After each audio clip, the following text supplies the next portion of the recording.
के नाम के ई बुढ़िया माय उजनी नगरी में रहते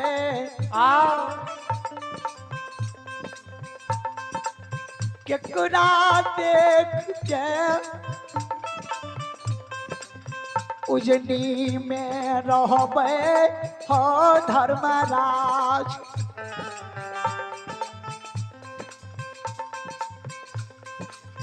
या मोन रहत कथिले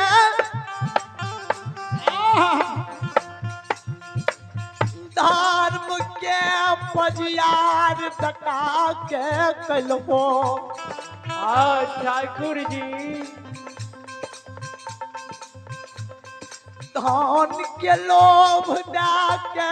पजियार के ललबो आय बेटा के मोगल से मरबे रोले बेटा के हम पर जाए रहिए रे बेटा तू धर्म के पजियार नहीं बने चंडाल जो बेटा मर जाई केकरा देख के ई बुढ़िया में रहतो बेटा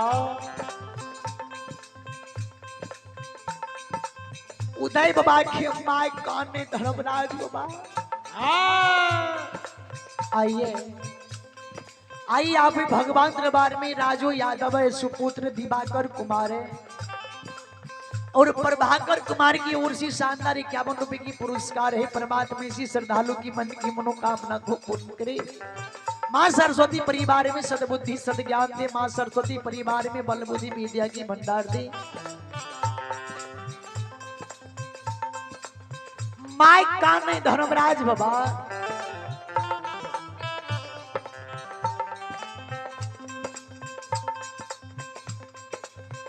जब बेटा हमार मर जते तो हम कथी ल जिंदा रहबे ओ ठाकुर जी हम तोरा चौकेट पर सिर बाजार बाजार के प्राण त्याग देबो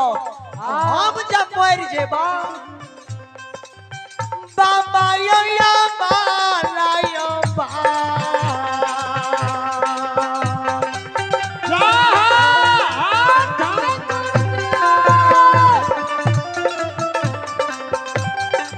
ये हो चंडल बाहू हो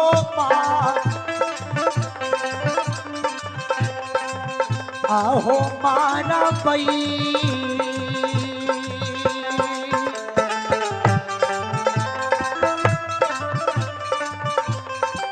ये यो मैं मनवा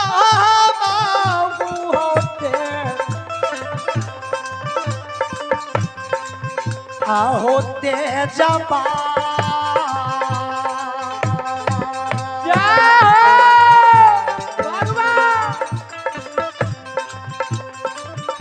अपरान तेजबा धर्मराज बाबा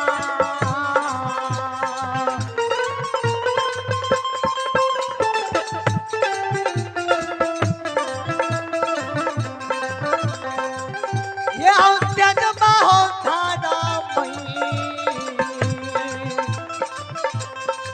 कहा हो कहबा ए हो बाबा हो माहू हो प्राणा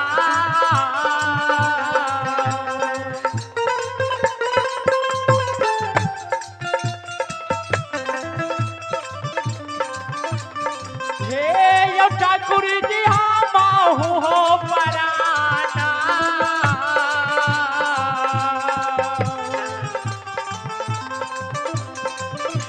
यो तेजबा हो धर्मराज बाबा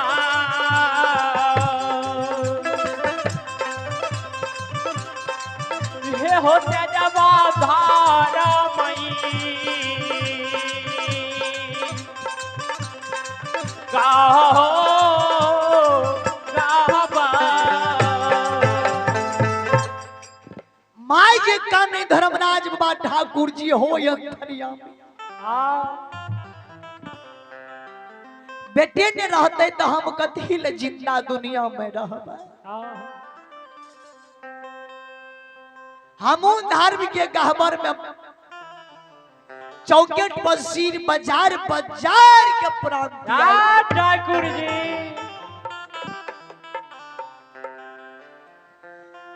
माय जे कानई माय जार बेजार भा के धर्म धर्म के गहबर में कानई ठाकुर जी ई भगवान के माँ के कानव से दिल में दया लाग गेले धर्मराज बाबा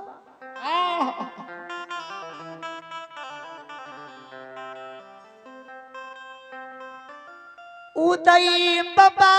के माँ के कानव के ठाकुर जी सुने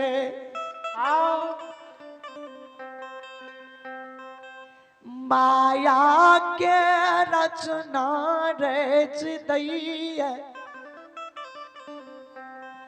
धर्मराज बाबा माया के विस्तार करई करैया ठाकुर जी धर्मराज माया के लीला रच दई उजनी नगरी में उदय बाबा की जो उल्टा हाथ चढ़ा के कांचे चाम से बांधल रहे धर्मराज व माया लीला रच दैया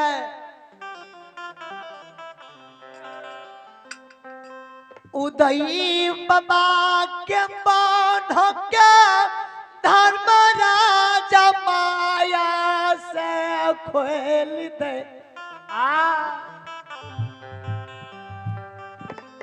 उदय बाबा के बांध के धर्मराज माया से खोल दे पैदल सिपाही का उल्टा हाथ चढ़ा के धर्मराज बाबा कांचे चाम से बांध लगा दे उदय के बांध खोल गेले पैदल सिपाही के उल्टा हाथ चढ़ाल बांध लाग गेल धर्मराज बा ठाकुर जी बाबा उनाटे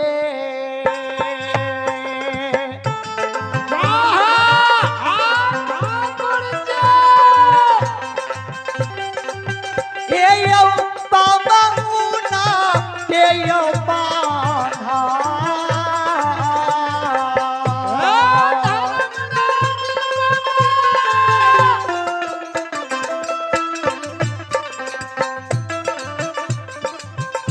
अलग अलग कईयों परमेश्वर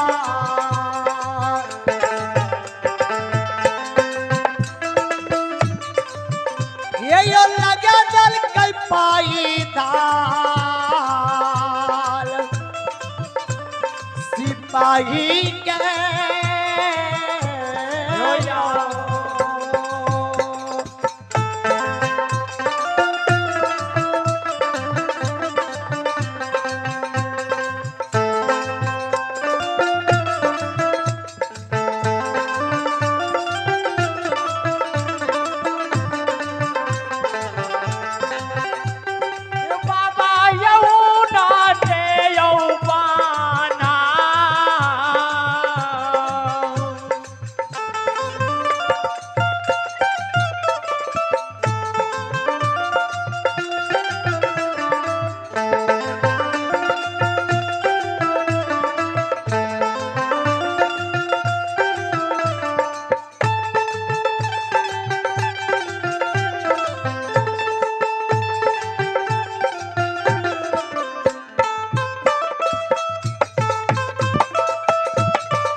पटना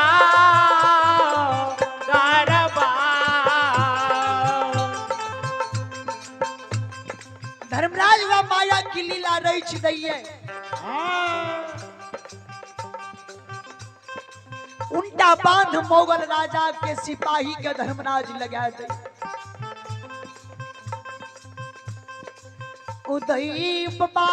के बांधो के धर्मराज जो खेल दई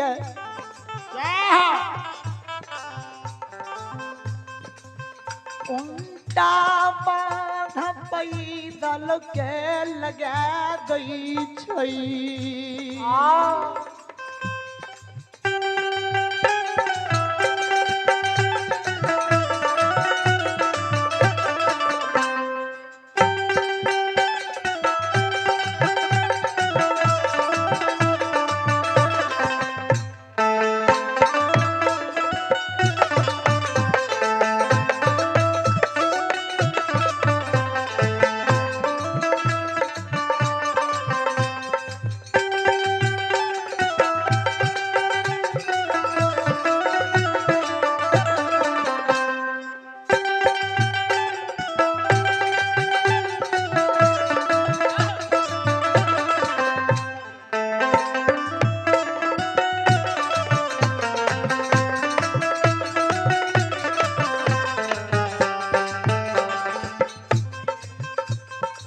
आइए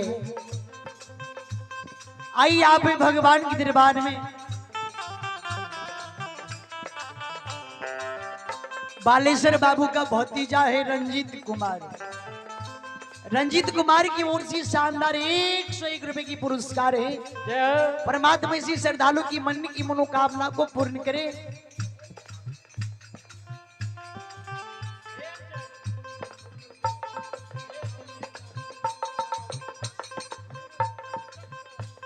आइए आप भी भगवान दरबार में प्रयाग बाबू का सुपुत्र शिव शंकर कुमार है।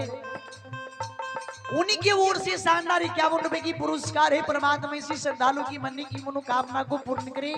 परम पिता परमात्मा इसी श्रद्धालु की समस्त परिवार में सद्बुद्धि सद्ज्ञान दे।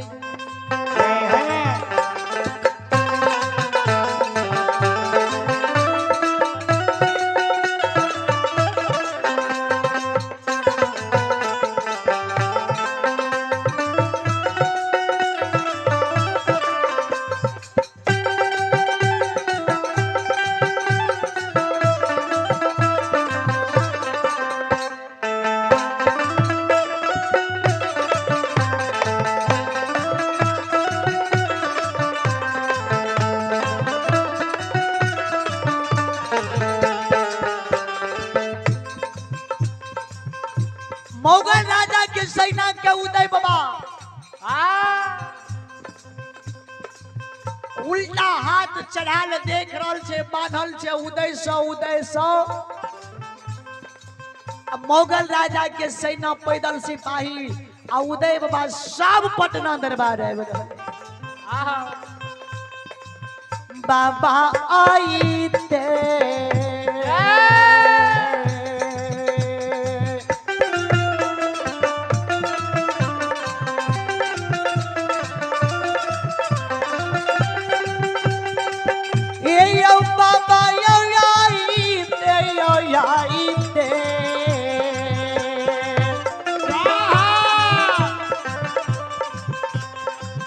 आयो जी मांगे लियो उदय बाबा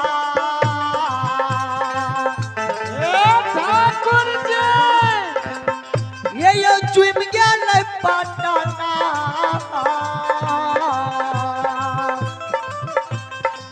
तारा ये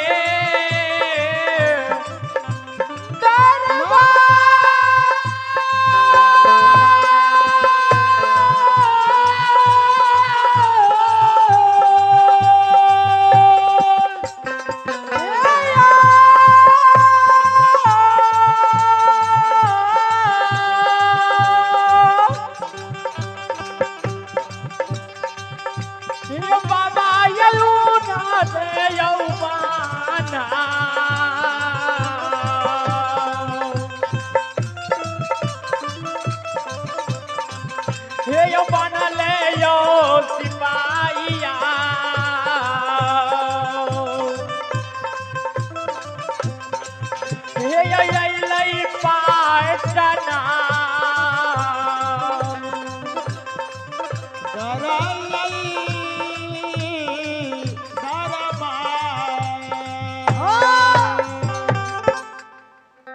उदय बाबा पैदल सिपाही के लेने लेने पटना दरबार मोगल राजा के सामना में खार